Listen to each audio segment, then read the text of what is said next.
Fala pessoal, tudo bom com vocês? Eu sou o Carlos Altieres e esse é o seu podcast Café com Teatro de número 6. Exatamente, estamos caminhando, hein?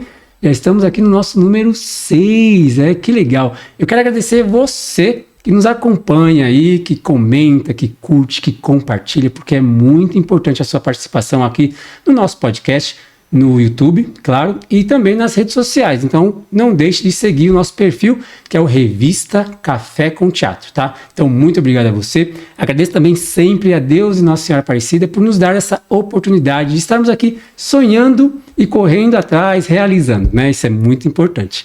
Falando em agradecimentos, pessoal, eu quero aqui fazer um agradecimento especial aos nossos patrocinadores. Então, falando aqui do meu amigo Joel, da Editora Castelo, que, gente, a Editora Castelo, ela produz um conteúdo muito legal de entretenimento. Eu estou falando do quê? Estou falando justamente dos caça-palavra letrão. Então, você que gosta aí de passar o tempo, né, descontrair um pouquinho, Caça-Palavra Letrão, da Editora Castelo, é a melhor opção para você, seus filhos, seus netos, seus avós, seus tios, enfim, porque caça-palavra é diversão para toda a família.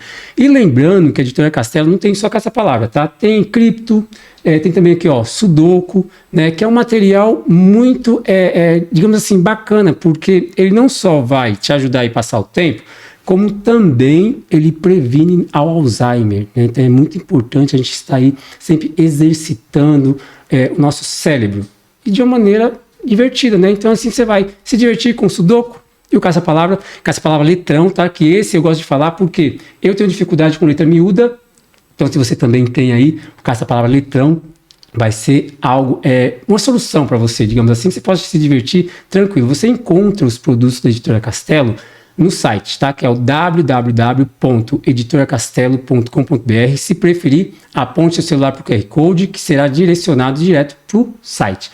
Ou também você tem a opção de encontrar os produtos nas plataformas de vendas, que é Shopee e Mercado Livre.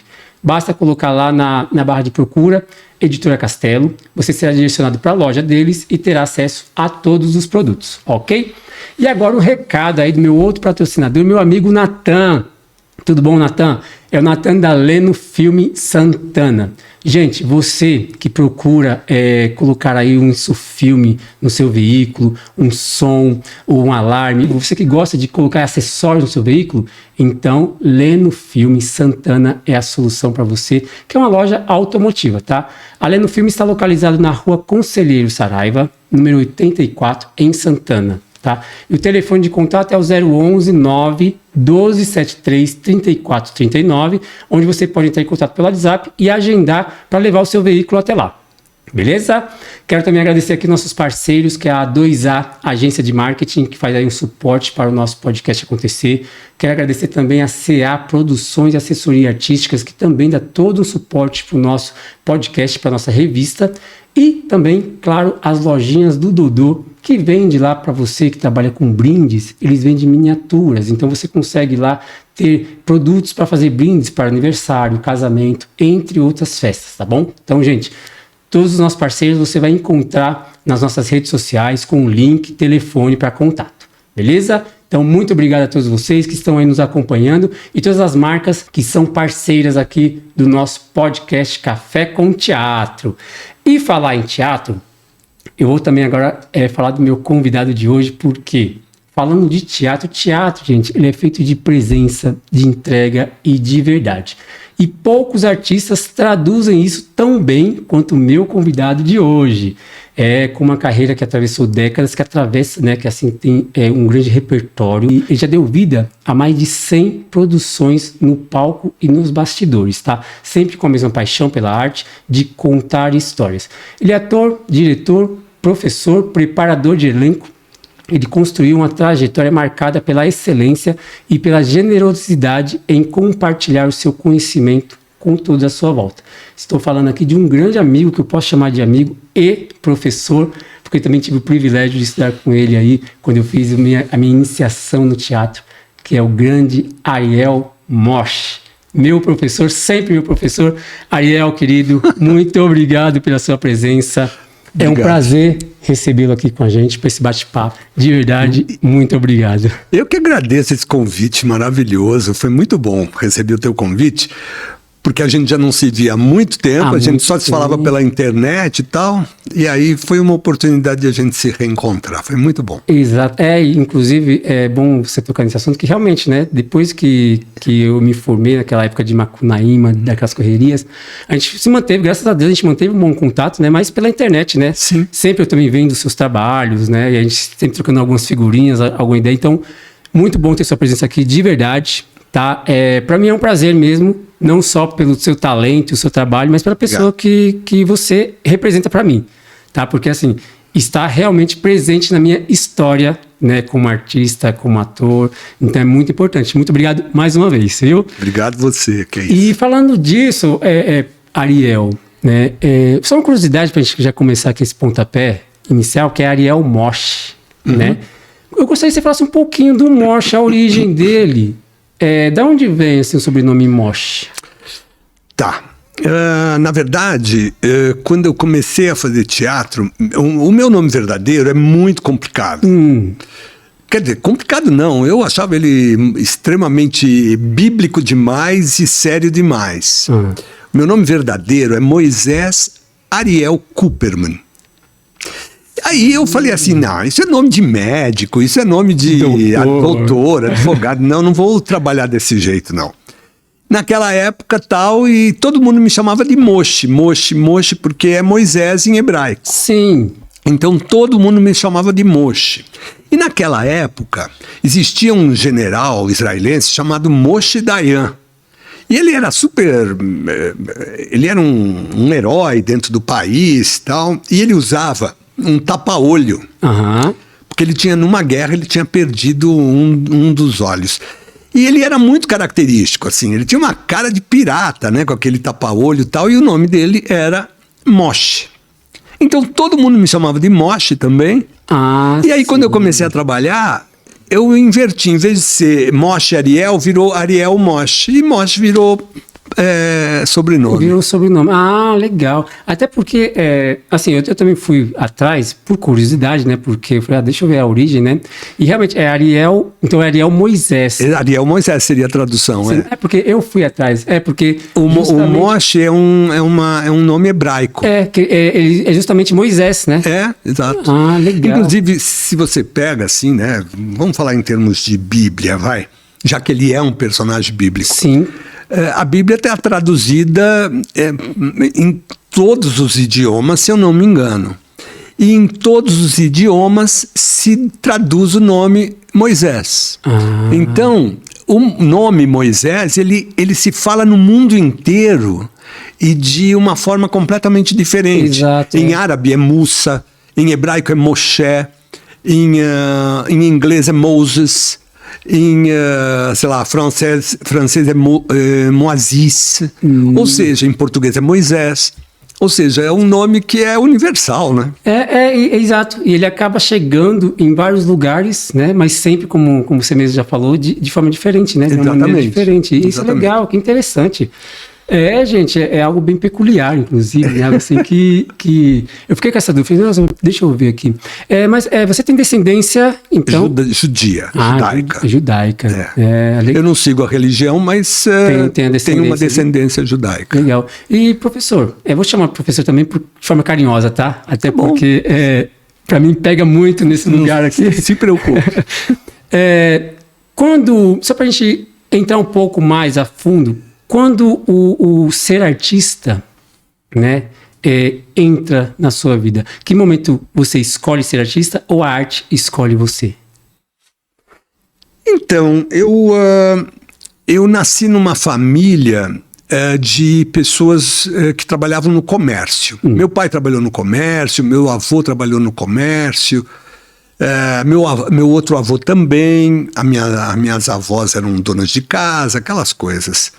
Ou seja, eu não tinha ninguém dentro da família próxima, assim, artista. Mas eu me lembro de moleque, eles me contam, que eu já falava que eu ia ser artista de cinema. Quando me perguntavam, eu tinha 3 anos de idade, sei lá, me perguntavam, o que você vai ser quando crescer? E eu falava, artista de cinema. E eu não sei por que eu falava isso. Até porque era muito novo. Muito né? novo. Eu nunca tinha, talvez, ido a um cinema. E a única coisa que eu me lembro, assim, de atividade artística que eu tinha em casa era assistir televisão. E que eu assistia aqueles programas infantis que tinham na minha época, fascinado com aquele brilho da televisão. A televisão, aquela luzinha da televisão sempre me fascinou. Sim. E eu acho que vem daí essa história de eu sempre falar que eu queria fazer cinema, fazer teatro. E até que eu tive um primo do meu pai, que na verdade era primo do meu pai, mas que eu considerava meu primo também, o Aron, e ele mexia com cinema. O Aron era cineasta. Ah, sim, ele era do ramo mesmo. Exato. Então eu comecei... Ele tinha uma outra profissão, tal, mas ele fazia amadoristicamente, de uma forma constante, cinema. Sim. E naquela época era cinema, filme mesmo, película, né? 6mm, 8mm. A essência, né? Não tinha essa facilidade que a gente tem hoje de pegar um celular digital. E filmar, e digital e tal. E o Aron, eu às vezes passava minhas férias na casa dele, que era lá em Santo André, eles moravam em Santo André, ele, a esposa, os filhos. E eu participava daquele mundo de cinema dele. Então eu assisti muito cinema com ele, aprendi muito de cinema, de história do cinema com ele. E eu acho que foi aí essa complementação. Eu sei que eu continuei com essa história de que eu ia fazer cinema, teatro, quando tivesse adulto e tal. E minha família me cobrava uma faculdade. Ah, tá. E aí, quando chegou a época de eu entrar numa faculdade, na minha época ainda não existia faculdade de cinema ou a própria EAD, Escola de Arte Dramática, ela estava meio falida naquela época. Gente, eu tenho idade, né? Experiência. E aí o que aconteceu comigo foi que eu fui fazer arquitetura.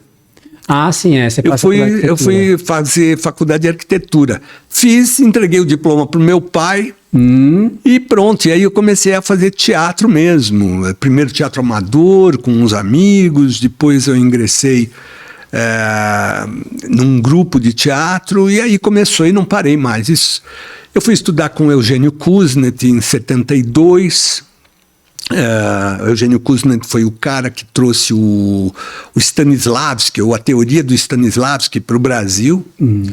E eu estudei com ele, com o Eugênio Kuznet, que foi aluno, inclusive, do Stanislavski, o grande pai da interpretação. E foi aí que eu comecei e não saí mais, nunca mais.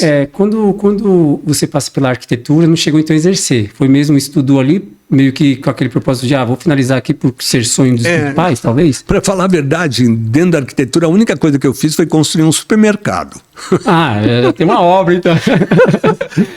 Legal. Eu fui fazer o projeto de um supermercado, é a única coisa que eu me lembro. Mas a arquitetura, ela entra na minha vida muito no teatro, em desenhar cenários, desenhar com certeza, figurino, né? A arquitetura é um mundo muito vasto. Sim. Não obrigatoriamente você precisa ser preso a construir, exato, né, civil, né? Civil. Mas desenhar, por exemplo, esse microfone, desenhar uma mesa, esse copo, tudo passa por um desenho e talvez por um arquiteto ou por um design gráfico e tal. E o legal é que assim, acaba, quer não, fica dentro da arte, né? Porque desenhar, criar, desenvolver alguma coisa, né? Exatamente. Então acaba estando ali envolvido. Que aí, nesse momento, então, que você vai embora, você vai viver um tempo em Paris, Roma, exatamente. Estudando Eu fui estudar ópera em Roma, né? O espaço cênico da ópera, do canto. E depois em Paris eu fui tentar a vida, mas muito difícil, né? Sim, imagina. E aí chegou um dado momento que eu me vi assim numa praça em Paris e eu falei assim, o que eu estou fazendo aqui? Eu quero fazer teatro, né? Então eu vou voltar para o Brasil.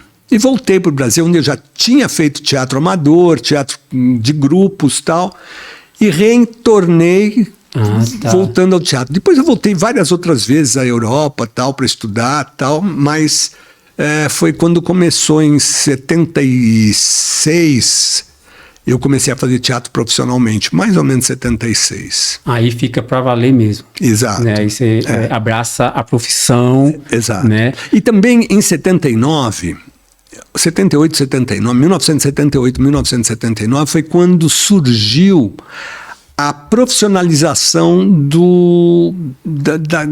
da profissão de ator. Ah, sim. É quando a gente começou a receber o carimbo de que eu sou ator, o número de registro. DRT. O famoso DRT, registro profissional.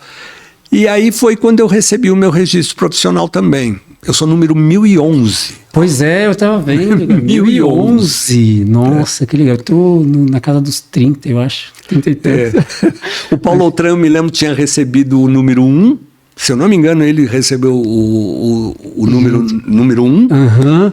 E eu fui ser o número 1011. Que legal, olha só, né, gente? Nossa, e é legal porque assim, aí vem já profissionalizando, né? Vem trazendo aquela bagagem, focando ali na profissão mesmo, né? Sim. Que é o ser ator. No teatro. Né, no teatro. No teatro.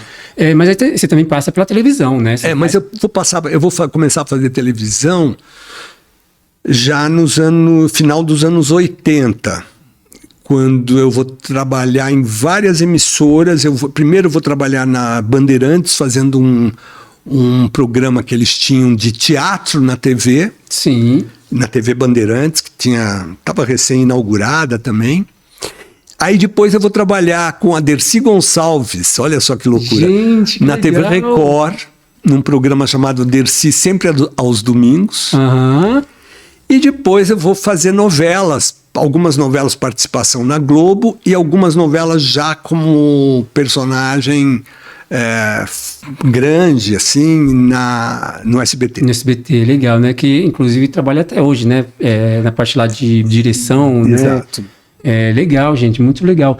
Ainda falando um pouco do teatro, né? Que é onde acho que você começa a consolidar a carreira, talvez, sim, né? Sim. Dentro... Você fez produções também, né? Você sim, atuou, produziu, né? Tem algum, desse período de iniciação mesmo, tem algum espetáculo que você até hoje carrega consigo com carinho, um personagem, algo que você, assim, é uma história que você gosta de, poxa, essa história eu compartilho porque aqui talvez teve uma... Então, Carlos, sabe o que acontece? Todo mundo chega para mim e pergunta qual foi a peça que você mais gostou de fazer, ou sim. qual... Né, ou as peças, tal.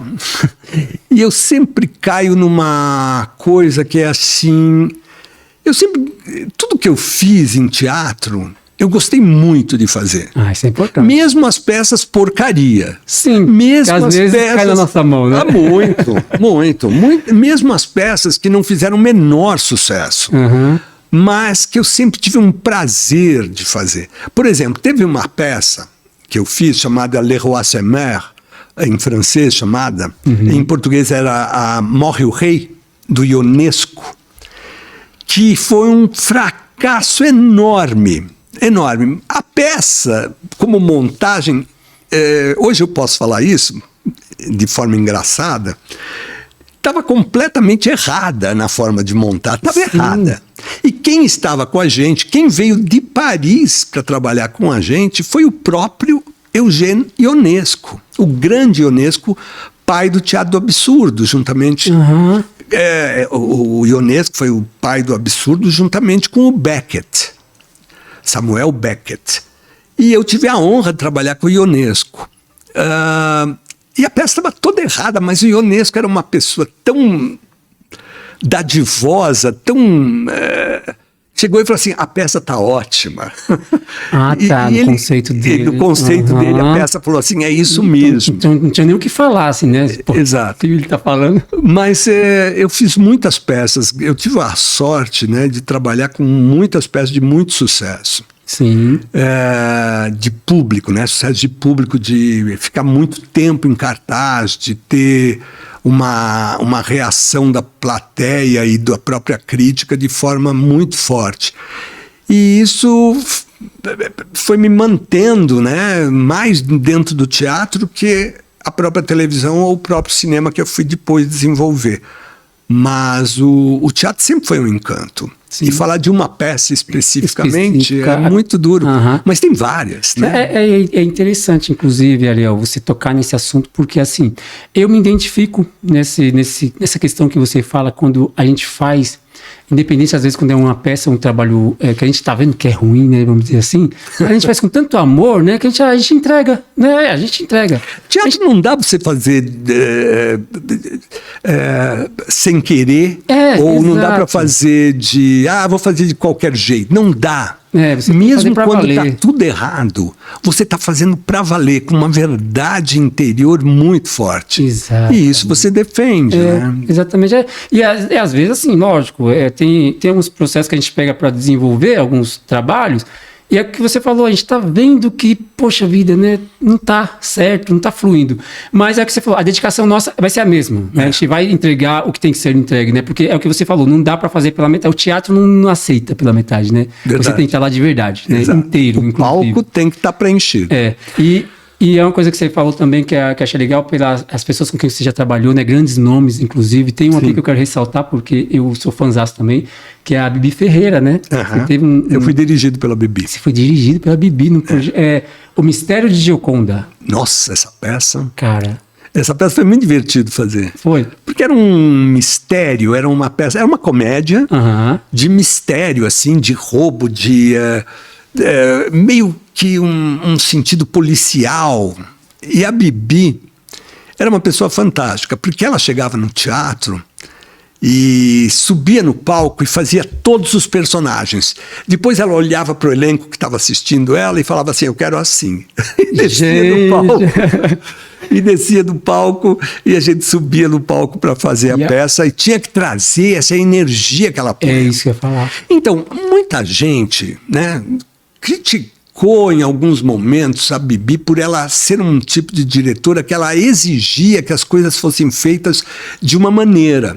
Ela era uma atriz das antigas, claro, né? Então, todo o repertório. Exato. Né? E ela não trazia essa coisa que hoje em dia as pessoas veneram muito, que é uma liberdade cênica, que é uma liberdade de interpretação, de eu fazer do jeito, sei lá.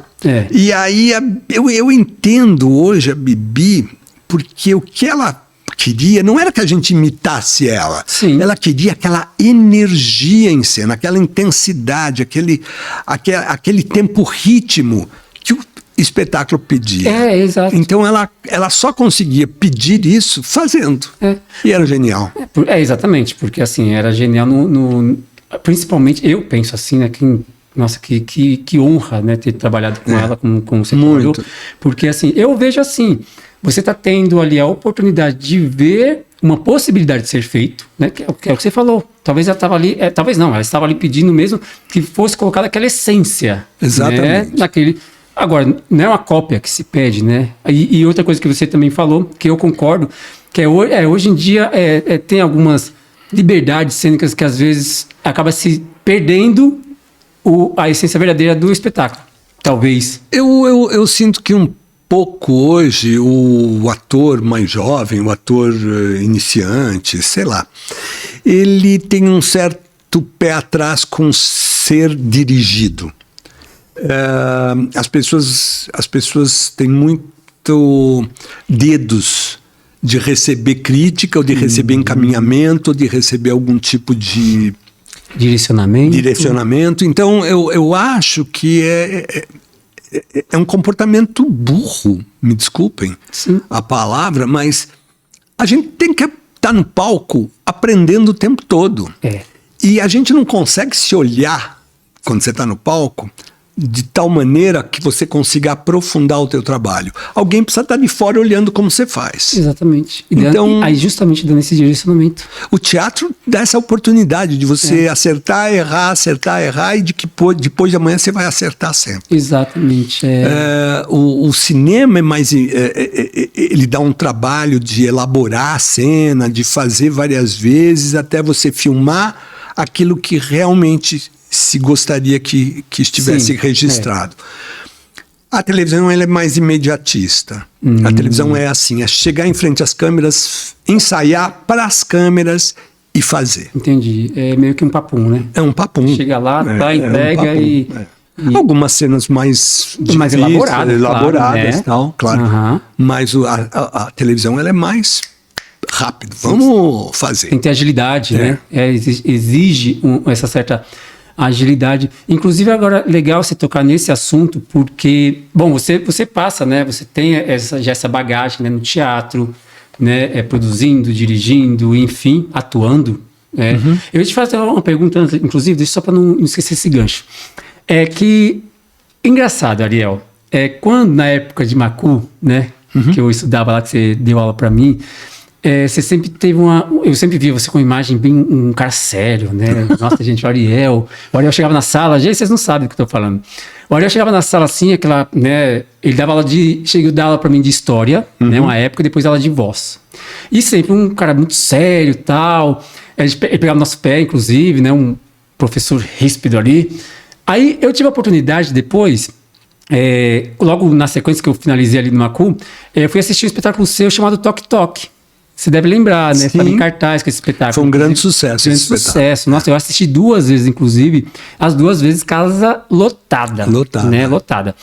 E ali eu vi um Ariel do humor. O Ariel que tem essa sacada, né? Porque a peça, né, o Toque Toque, ela tem essa sacada. E agora também conversando, e você, assim, a gente tendo essa oportunidade, né? Você também gosta de brincar com essa parte do humor, né? Você também é dessa sacada, assim, não sei, essa malemolência ali, como é que é a sua pegada com relação aos estilos? Então, eu acho que... deixa eu falar 2 coisinhas aqui. Teve uma época da minha vida mais jovem, lá atrás, que eu era professor. Sim. E que eu acho que você me pegou um pouco nessa época, já talvez a finalização dessa época. Que eu acreditava que ser professor, erroneamente, era uma coisa que tinha que ser séria. Que eu levava muito a sério a minha didática. Eu levava muito a sério o meu comportamento como professor. A ponto de, às vezes, ser chato. Às vezes, sabe, ser ríspido.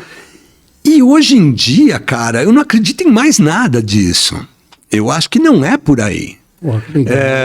A gente muda, né? Claro. A gente aprende. Sim. E todos os alunos mais antigos meus que eu encontro, todos tocam nesse assunto de que eu era um professor muito duro, que eu era um professor que pegava no pé e tal.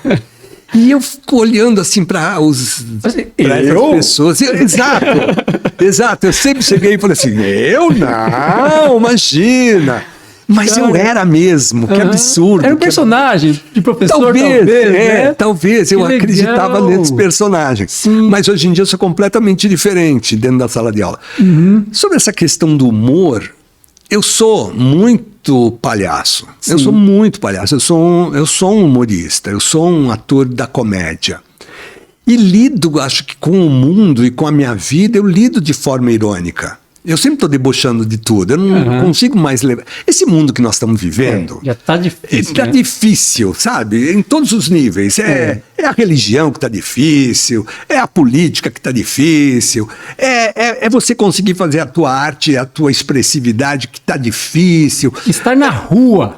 Exato. Tudo, essa criminalidade que a gente vive, né, hoje. Eu acho que o mundo está tão estranho, né? Sim. Que não dá pra gente ficar levando as coisas muito a sério. Tá se então, prendendo. Uma frase que eu sempre uso hoje em dia é assim: eu não tenho nada sério pra dizer pra ninguém. Nada sério pra dizer pra ninguém. Que legal. E muito pelo contrário, eu debocho de tudo isso, né? Lógico. Eu debocho de todas essas pessoas que se acham sérias, que não têm humor. O viver sem humor, sem você debochar de você mesmo, é um absurdo. Exatamente. Né? Principalmente ter esse ponto de vista aí. Exato. Sabe aquelas pessoas que se acreditam? Elas se acreditam em si próprias e acreditam que aquilo que elas pensam, que elas fazem é o ideal. E só existe aquela opção, né? Exato. Eu acho que é um dos problemas, inclusive, da sociedade atual, talvez, não sei. É um absurdo. Eu acho que eu sou contra as pessoas que não têm humor próprio, ou seja, aquelas que não debocham de si mesmas. Perfeito, é verdade, é exatamente isso. Inclusive, até pegando um gancho, seu e lembrando aqui de uma fala a Bárbara Bruno esteve comigo aqui uns dias atrás, né? A gente bateu um papo super legal. E é também um amor de pessoa, né? Amor, adoro ela. Então, gente, nossa, inclusive, Bárbara, beijo, viu? Depois que você quiser vir aqui de novo, casa aberta pra você sempre. Beijo pra você, Bárbara.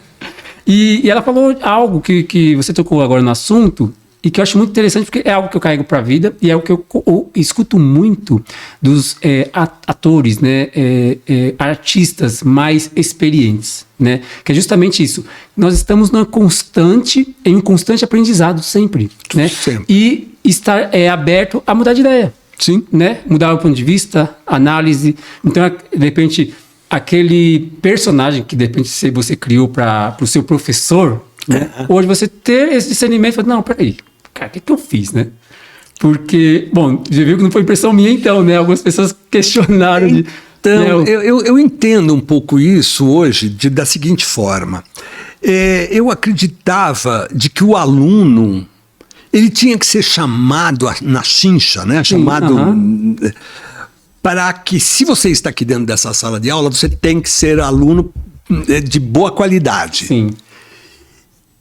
E hoje em dia as coisas não funcionam dessa maneira mais, na minha cabeça, pelo menos não. Sim. Eu acho que as pessoas, elas têm momentos. Então, esse momento que eu estou aqui dentro dessa sala de aula, trabalhando com você, Ariel, eu tenho um meio termo sempre, onde às vezes eu tenho vontade e às vezes eu não tenho vontade. Eu acho que cabe ao professor chamar a atenção do aluno, atrair o aluno, né, para aquilo que ele quer transmitir. Eu acho que cada vez mais, principalmente uma aula de teatro, né, ela é lúdica, ela tem que trazer o show, ela tem que trazer a alegria de estar fazendo aquilo. Claro, com certeza. Porque senão não vale a pena, não faz sentido. É. Vocês todos que já fizeram um cursinho para entrar na faculdade e vão fazer esses cursinhos de preparação, não sei se ainda hoje tem, acho que deve ter. É tipo vestibular, pré-vestibular, né? É um pré-vestibular, tal. Os professores que dão essas aulas de preparação para você entrar na faculdade, eles são divertidíssimos. Sim, é showman, né? Showman, exatamente. Não, eu acompanho, inclusive. E é quando você aprende. Isso. Ariel, agora você falou uma coisa, então, cara, que é verdade. É isso. Eu acho que o bom humor, eu acho que o bom astral das coisas, eu acho que as coisas sendo levadas de uma forma mais descontraída, atrai mais as pessoas. Você aprende mais. Eu acho que fica mais fácil a compreensão, né? Eu acho que quando tem humor. Porque uma coisa que você falou, inclusive, eu conversei aqui um dia atrás também com outro convidado meu, o Victor Barros, né? A gente falando sobre palestras e tal, essas coisas. E falando justamente de humor, porque ele é humorista. Eu trabalhei uma época com um palestrante, né? Levando nas empresas palestras sobre segurança do trabalho. E as empresas, quando contratavam a gente, falavam assim, olha, eu preciso que você traga um conteúdo bem humorado. Eu não quero que você fale com tom de bronca. Claro. Porque, por exemplo, a gente chegava lá numa empresa que tinha trabalhos manuais e tinha lâminas, né? Então as pessoas podiam cortar o dedo. Então, fala assim, quando você vier com contexto, né, fale de maneira bem humorada, não venha dar bronca que eles podem perder o dedo se não prestar atenção. Tem que ir pro lado do humor, porque funciona mais mesmo, né? As pessoas acabam ficando mais abertas, né? Quando tem humor, quando tem leveza, né? Do que ficar algo muito ali na chicotada, né? Ariel, eu vou te fazer uma pergunta aqui, que essa é mais minha, pessoal, tá? Mas, lógico, os nossos seguidores vão também achar interessante, porque na época lá que você me dava aula, eu lembro o primeiro dia que você entrou em sala, né? Inclusive, você falou uma coisa que eu até hoje falo quando eu dou aulas de teatro, né? Faço alguma oficina para alguém, ou até mesmo no bate-papo às vezes, que uma vez eu lembro o seguinte: você entrou na primeira vez, lá no primeiro dia de aula, você se apresentou, né, Ariel, tal, falou todo o seu currículo ali, e falou assim pra gente, perguntou pra turma ali, éramos em 22 alunos na época, vocês querem ser atores ou artistas? Né? Porque o artista é aquela coisa do glamour, né, aquela coisa, e o ator não, o ator é o que faz, o ator é o que, né, que tem aquela vivência. Qual que é hoje a sua análise dessa fala?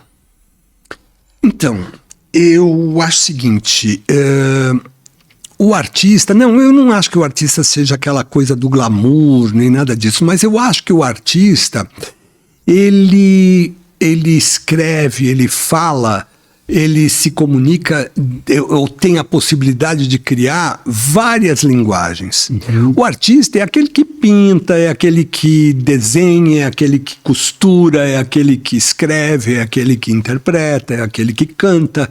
Ele é um artista, né? É uma pessoa que carrega em si uma coisa chamada arte. Uhum. Ele transforma a forma dele de comunicação sempre com uma questão, sempre com uma linguagem artística. O ator, ele é determinado a aquele trabalho dele de interpretar um personagem dentro de um filme, dentro de uma peça de teatro, dentro de uma novela, dentro de uma série. O ator, ele é mais direcionado, é isso que eu acho, que o ator, ele está para interpretar. Claro que ele é um artista, claro que ele é um artista de um código, de um métier, do fazer a interpretação, do fazer o teatro, o cinema ou a televisão. O artista, eu acho que ele é mais um conjunto de coisas. Entendi. Então, quando eu pergunto para os meus alunos se eles querem ser atores, se eles estão ali para serem atores ou artistas, eu entro com essa questão única e exclusivamente para provocar nas pessoas, neles, esse questionamento de qual é a diferença, né? O que me possibilita o artista e o que me possibilita o ator ou a atriz? Quais são as minhas possibilidades? E eu acho, sim, eu sempre falo isso hoje em dia para os meus alunos, numa questão que é abrir o seu leque. Eu falo para você aí que está assistindo a gente. Diferentemente da minha época, de lá atrás, né? Minha época é hoje também, mas lá atrás, quando eu comecei, ou quando eu era mais jovem, eu acho o seguinte, eu descobri que ser só ator, hoje em dia, ele pode não te satisfazer. Por quê? O mercado de trabalho está intenso. Claro, né? Iguais a você ou iguais a mim, tem centenas concorrendo ao mesmo personagem, ao mesmo trabalho. Então, eu acho muito importante a gente abrir um leque de atividades. Você pode trabalhar com arte, sim, e aí vem a questão do artista, né? Você pode trabalhar com arte, sim, escrevendo, pintando, desenhando, dirigindo, cantando, interpretando. Ou seja, ser só ator, eu acho que você tende a se frustrar. Sim. Porque não é sempre que você vai ter um trabalho como ator ou como atriz, não é sempre que você vai ser chamado ou escolhido. Sim. E como artista, né, com as várias possibilidades do teu leque de trabalho, você vai ter mais chances de estar desenvolvendo a sua atividade. Claro, com certeza. Então, abra o seu leque hoje em dia. Não entre na carreira ou na profissão querendo ser só uma coisa. Especialize-se. Queira fazer uma coisa, mas também saiba que você pode fazer várias outras. Buscar mais opções, né, para agregar. Na verdade, né, acho que é justamente isso, né? Que foi o que você fez, Carlos. Você se formou ator, né? E a tua atividade de ator também abriu para você ter uma produção como essa, de um podcast, de você produzir, sim, de você ir atrás de um questionamento jornalístico. Ou seja, abrir o leque realmente é a coisa mais importante hoje em dia. E não é só para você que é artista, não. Acho que um médico também tem que abrir o seu leque. Aquele médico que fica sentado atrás de uma escrivaninha dentro de um consultório, né? Não sei se ele está fadado a vencer aquilo que ele gostaria. O médico hoje em dia ele precisa ter vários caminhos, várias várias formas de trabalhar e desenvolver. Eu acho que justamente, Ariel, você toca naquele assunto da gente não ficar estagnado, né? Exato. É justamente você ir atrás de novas opções. E claro, aí se você escolheu, né, por profissão ser da arte, né? Então você abrir esse leque e ver as demais possibilidades, né? Porque eu acho que é justamente isso que pega, né? Hoje, não que seja somente hoje, né? Sempre foi assim, a concorrência é grande, né? Tem inúmeras necessidades, mas também tem inúmeras pessoas que estão ali concorrendo ao mesmo papel, como você mesmo disse, e temos a internet, né? Que também veio aí com outra linguagem, né? Outras possibilidades. Exatamente. Né? Tem muitos artistas, ou até mesmo pessoas assim que desenvolvem técnicas que lá dentro da internet, cara, desenvolvem um bom trabalho, entregam um bom conteúdo, né? Um bom produto, enfim. Hoje você com a internet, como é que é, Ariel? Você tem uma boa relação? Você costuma estar ali postando, desenvolvendo algum conteúdo? Ou não? Você é mais tranquilo com relação a isso? Eu ainda não cheguei na fase desesperada onde tudo eu registro, né? Sim. Por exemplo, eu não coloquei no meu Instagram que eu estaria aqui hoje. Sim. Eu não peguei o meu celular para gravar nada que entre eu e você. Ou seja, eu levo de uma forma muito tranquila. Eu até gostaria de ser mais agressivo nesse Sim. sentido, né? De utilizar mais o Instagram, a internet. Mas não uso, não. Tenho o meu Instagram, podem seguir. Claro. Tem lá, por favor, tal, gente. tem um montão de coisas que eu publico, de trabalhos, de coisas, de encontros, de pessoas que eu vejo, que eu vou assistir, ou trabalhos meus. Uhum. Mas não é de uma forma que talvez fosse preciso, Sim, sabe? Profissionalmente e tal. Não para assim para realmente criar um conteúdo, né? Exato. Mas algo que vai no cotidiano, Exatamente, né? Então, até que também acaba sendo uma opção. Mas gostaria de repente, ter mais tempo para... eu vou desenvolver um conteúdo para a internet. Eu gostaria. É? Gostaria, sim. Gostaria. Legal. Eu acho que a internet é muito importante hoje em dia. E cada vez mais eu acho que a gente precisa transformar, de alguma forma, o conteúdo da internet num conteúdo classudo, né? de importância, não bobagens, Sim. não só bobagens. Acho que a internet carrega coisas muito legais e muito sérias também.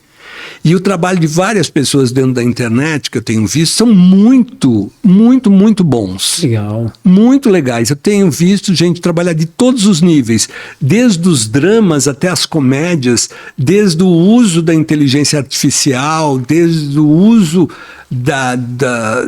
das coisas tecnológicas e tal. E eu acho maravilhoso. E o que se tem escrito para a internet das coisas que as pessoas escrevem para a internet, tem coisas geniais. Então, eu acho que cada vez mais essa concorrência dentro da internet, ela é saudável e nós precisamos correr atrás. Tentar. Em outras palavras, assim, fazer parte, né? Exatamente. Porque não tem como a gente fugir também, não tem Exatamente. Como, né? Não tem pra onde fugir. Então, é fazer parte e, lógico, é o que você falou, que inclusive é uma preocupação nossa. Entregar um conteúdo de qualidade. Exatamente. Né? Eu acho que, lógico, tem uns besteiróis lá que às vezes também até descontrai um pouco, né? Mas também ter um conteúdo, né, assim, que é um conteúdo que leva mesmo, de repente, um conhecimento, tira dúvida, enfim, né, que agrega de Sim. verdade, né? Falando ainda um pouquinho da internet, gostaria de saber a sua opinião, Ariel, então, falando da internet, sobre essa nova, não sei se eu vou dizer assim, nova forma do mercado de repente, pega ali o influenciador e transforma em ator. Como é que você vê isso com relação a essa forma que foi generalizada, talvez, pela TV ou pelos outros meios que acabam... tem tantos mil seguidores, ele serve. Uhum. Olha, teve uma época, alguns anos atrás, que isso aconteceu, mas não era com influenciadores, eram com modelos. De repente, uma invasão dentro dos trabalhos artísticos de teledramaturgia e de dramaturgia de modelos. Uhum. Né? Gente da passarela, gente da fotografia, gente bonita e que, de uma certa forma, tinha condições de representar alguma coisa em uma novela ou num filme ou o que fosse. O cinema americano e o cinema europeu usou muito esse tipo de... Nós tivemos várias atrizes, né, que eram modelos e que foram para o cinema utilizadas como atrizes e tiveram uma carreira muito interessante. Copiando a isso, né, ou paralelo a isso, hoje em dia nós temos essa mesma coisa que são os influenciadores, que são às vezes chamados para virem e tal. Que legal, mas não são todos. Isso é muito claro. Alguns são bem aproveitados, alguns trazem coisas interessantes para serem usadas, mas não são todos. Nós podemos contar nos dedos a utilização de influenciadores dentro de um trabalho de televisão, de cinema ou de novela, o que seja. Contar nos dedos o número de influenciadores. Então, eles foram chamados por quê? Porque eles têm 7 milhões de seguidores? Não foi só isso. Não foi só isso. O resultado do trabalho deles para o trabalho que eu chamei existiu como resultado bom, como boa participatividade e me interessou ao meu trabalho. Entendi. Fez crescer o meu trabalho, usando essa linguagem deles, essa visibilidade deles, tal, essa linguagem deles. Acaba sendo conjunto, então, né? Exatamente. Agora, não acho justo a gente chegar e falar assim, ai, não, os influenciadores agora estão ocupando o lugar dos atores. Dá para se contar nos dedos o número de influenciadores que tiveram a condição, que tiveram a oportunidade, que tiveram a qualidade de vir participar de um trabalho. Quem está chamando não é burro. Claro, não é então não vai chamar alguém que atrapalhe o seu trabalho. Entendi. De jeito nenhum. De jeito nenhum. Até porque, até como você mesmo falou, você para analisar se for aquela pessoa, né, que está ali desenvolvendo um trabalho inicialmente como influenciador, mas que ele é chamado por um motivo X, mas tem muitos deles que é assim, poxa, já que me chamaram para isso, deixa eu já estudar, né? Porque quando eu chego lá, entregam alguma coisa, né? Então também tem essa possibilidade, né? Então, assim, realmente, olhando por esse ângulo, faz mesmo sentido, porque quem está chamando também não está chamando de olho fechado, né? Não é só porque ouviu que tem 7 milhões de seguidores. Exatamente. Ele fez talvez ali ele refinou para poder chegar naquela escolha. Teve uma somatória de coisas. Exato, uma somatória, essa é a palavra. Uma somatória. E falando então agora de elenco, né? Eu quero falar um pouco aqui dos seus trabalhos como diretor, preparador de elenco, né?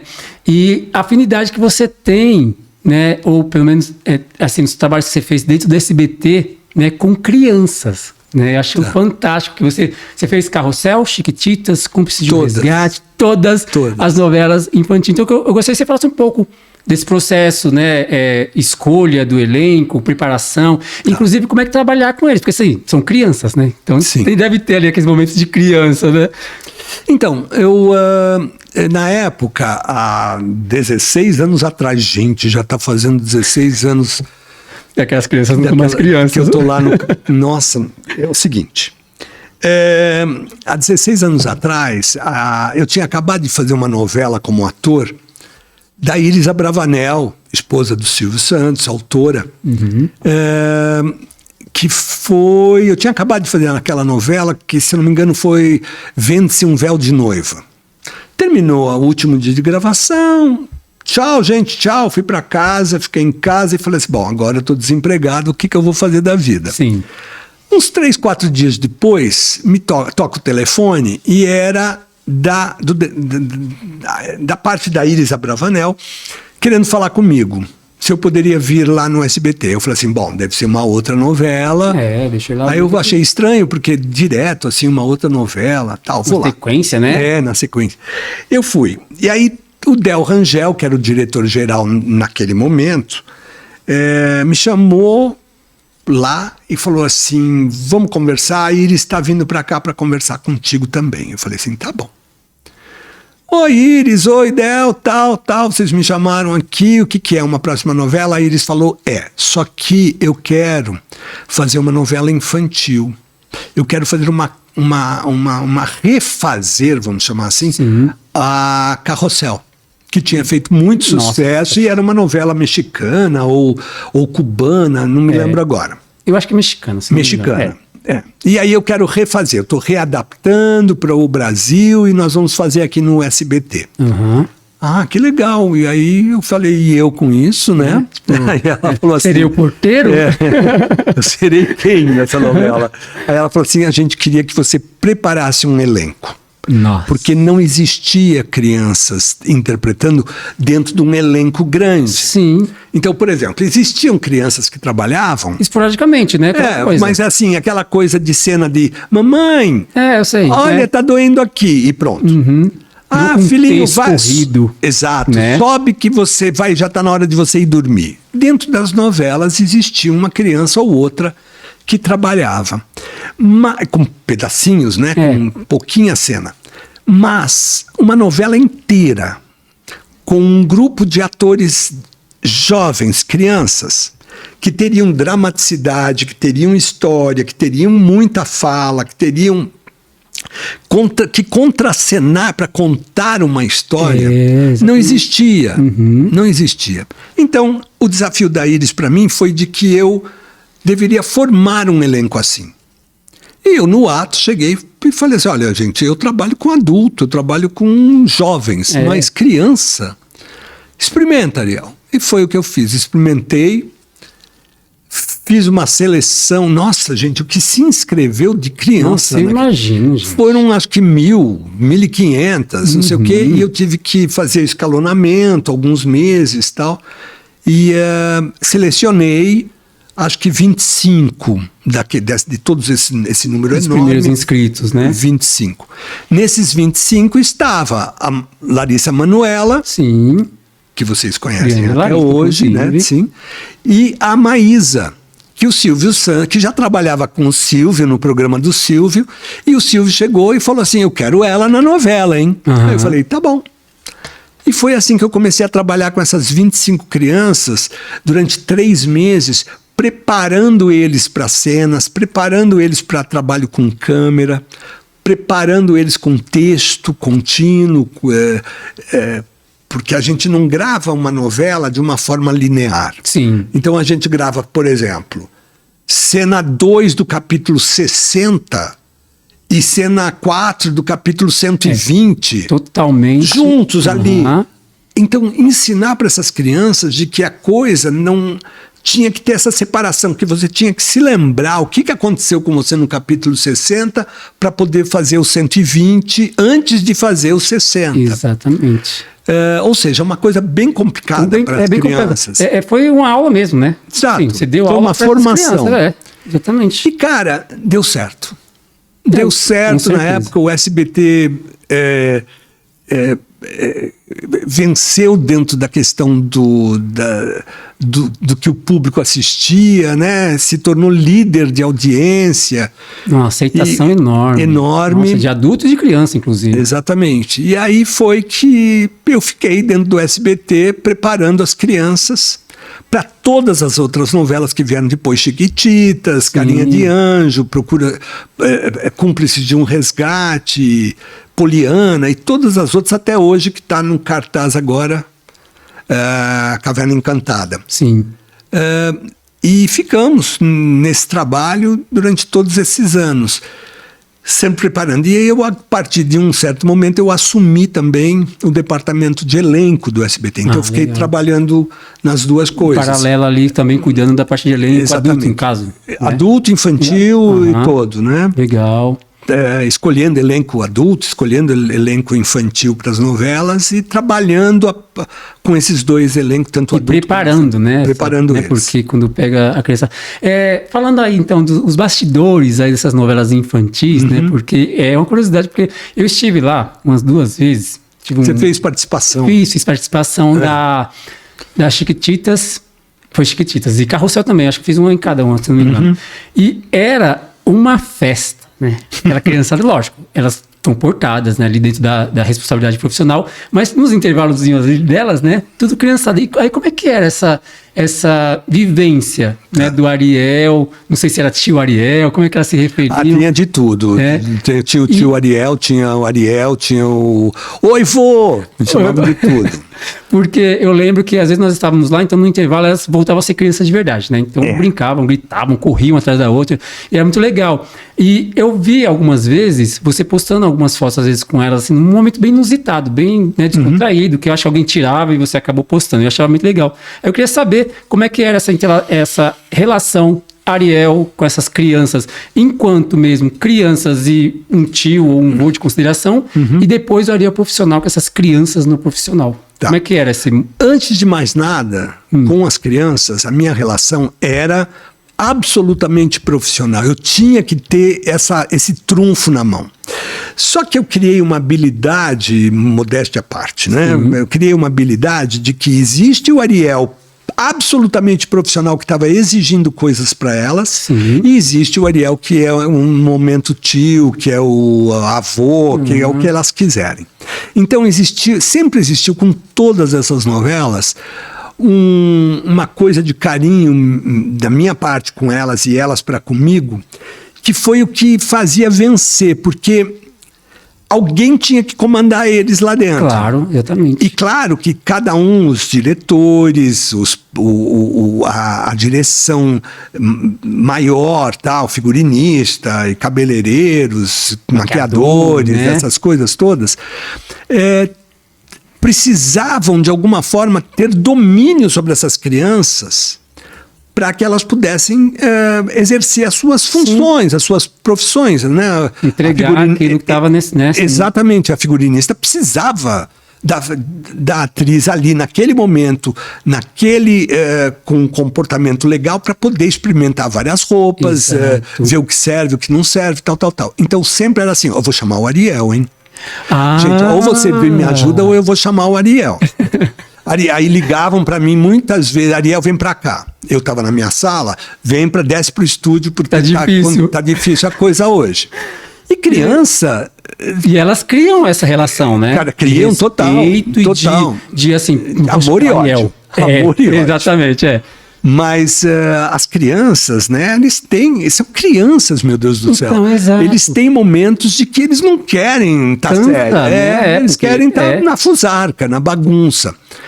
E aí eu criei algumas regras, eu formei algumas regras de que dessa porta para dentro você tem que se comportar de tal maneira, dessa porta para fora você pode fazer aquilo que você estava pensando em fazer, ou de bagunça, ou de ficar mais livre, mais relaxado. Entrou no camarim, tem que esperar o outro se trocar. Ou seja, foi feita uma regra de comportamento para eles obedecerem. Sim, você criou um método interno. Exatamente, né? Para poder trabalhar com essas crianças. E para que eles também tivessem entendimento, né? Exatamente. Como fazer, quando fazer, né? Todas essas crianças, muito poucas vinham com algum tipo de experiência de trabalhos com televisão. No máximo, comerciais de televisão. Algumas publicidades que criam, geralmente. Exato. Porque comercial de televisão, você grava em um dia, geralmente. Você vai para lá e fala assim, esse copo tem água, que água boa. Ponto. Vamos de novo, mais uma vez, agora sorrindo. Então, esse copo tem água, que água boa. Ou seja, se passa uma tarde falando essa mesma frase de várias maneiras. A novela não é assim. A novela é interpretação mesmo, é sentimentos, é reações da personagem, e isso tudo tinha que passar por eles e eu tinha que encaminhá-los.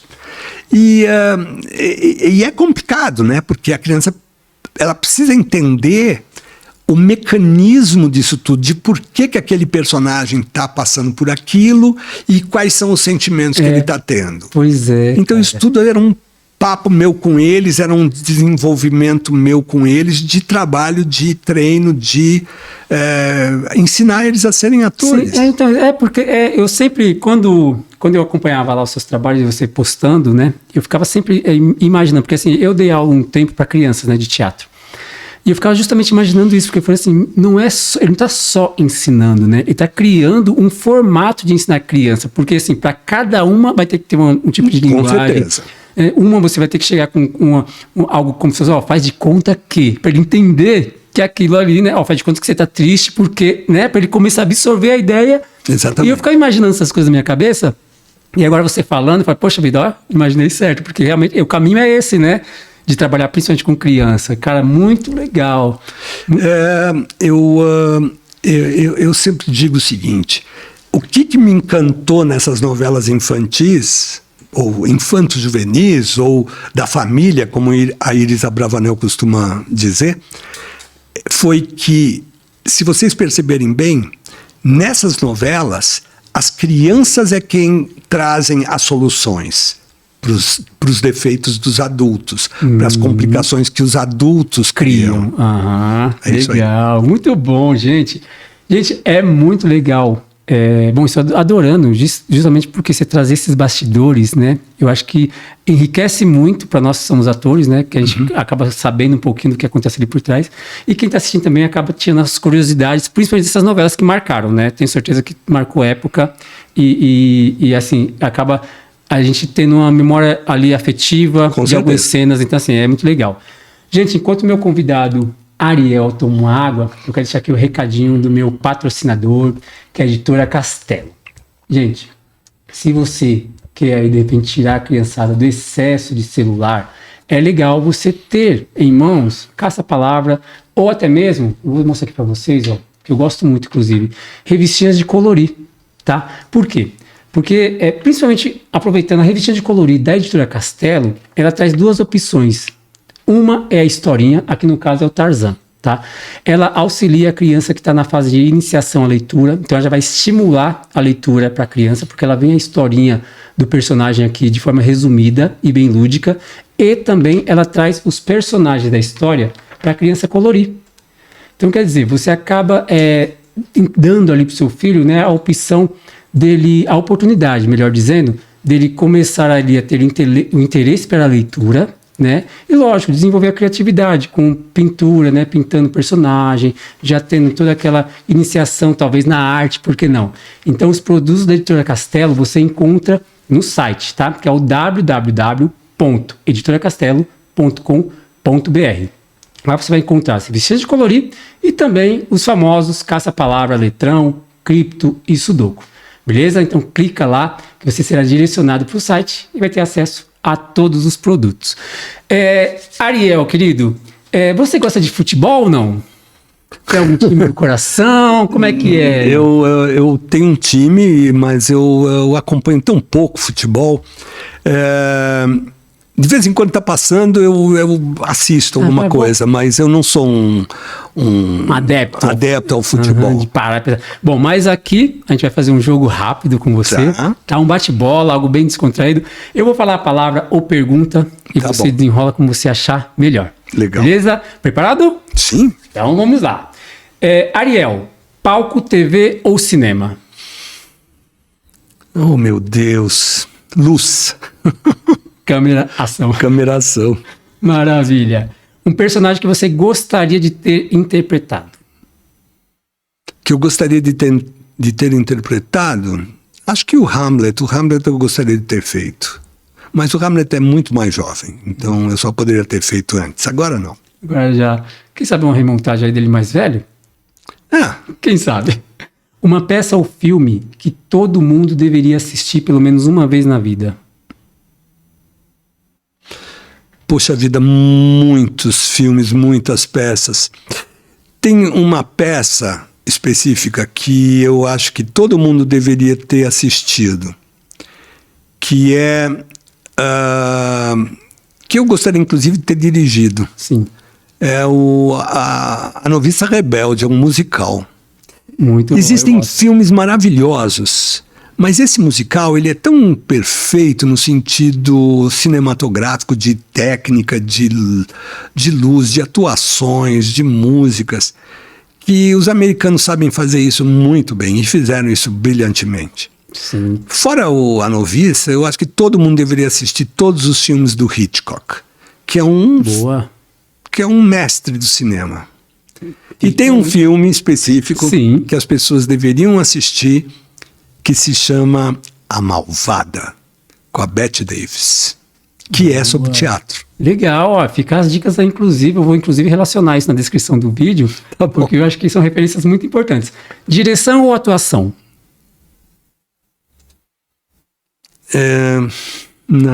Depende da peça, depende do personagem. Depende da peça eu gosto de ser diretor, depende da peça eu gosto de ser ator. É difícil escolher essas coisas. Claro. Para mim é difícil. Eu imagino. Uma frase ou ensinamento que você leva para a vida?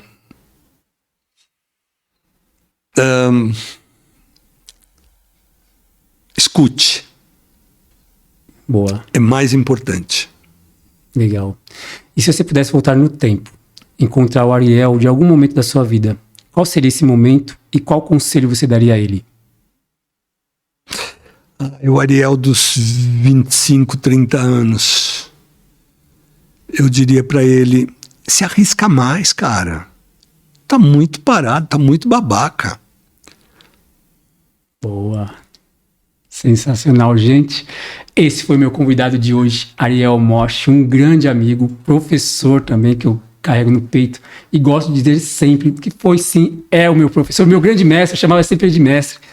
Mestre Ariel, muito obrigado pela sua participação, de verdade. Obrigado a você. Foi um prazer imenso bater esse papo. Adorei estar aqui com você, com os teus colegas todos parceiros. aí. Fique à vontade, faça seu agradecimento, deixe suas redes sociais, se tiver de algum trabalho também aí para soltar, fique à vontade, a casa é sua. Me acompanhem lá no @ArielMosch, o meu Instagram, Mosch, M-O-S-H-E, porque eu sempre estou dando dicas de cursos, dando dicas de peças de teatro para se assistir, de filmes que eu vou fazer, de gravações. Eu acho que é uma forma da gente conversar. Muito bom mesmo. E é isso, gente. Eu quero agradecer também vocês que estão aí nos acompanhando. Muito obrigado. Curta, comente e compartilhe, porque o seu apoio é muito importante para nós, viu? A gente conta muito com o seu apoio. E só um recadinho aqui rapidinho. Você que é fã aqui do nosso podcast Café com Teatro, e esses dias alguém comentou nos nossos posts: Carlos, onde eu consigo a caneca Café com Teatro?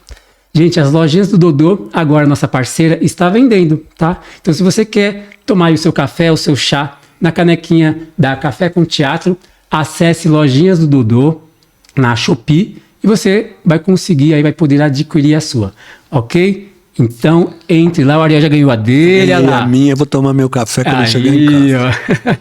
Gente, muitíssimo obrigado. Deus abençoe todos vocês que estão aí nos acompanhando. Tá? É sempre um prazer estar aqui batendo papo com um convidado especial e levando esse conteúdo até você. Muito obrigado, até a próxima. Um beijo no coração e Café com Teatro, a sua revista digital.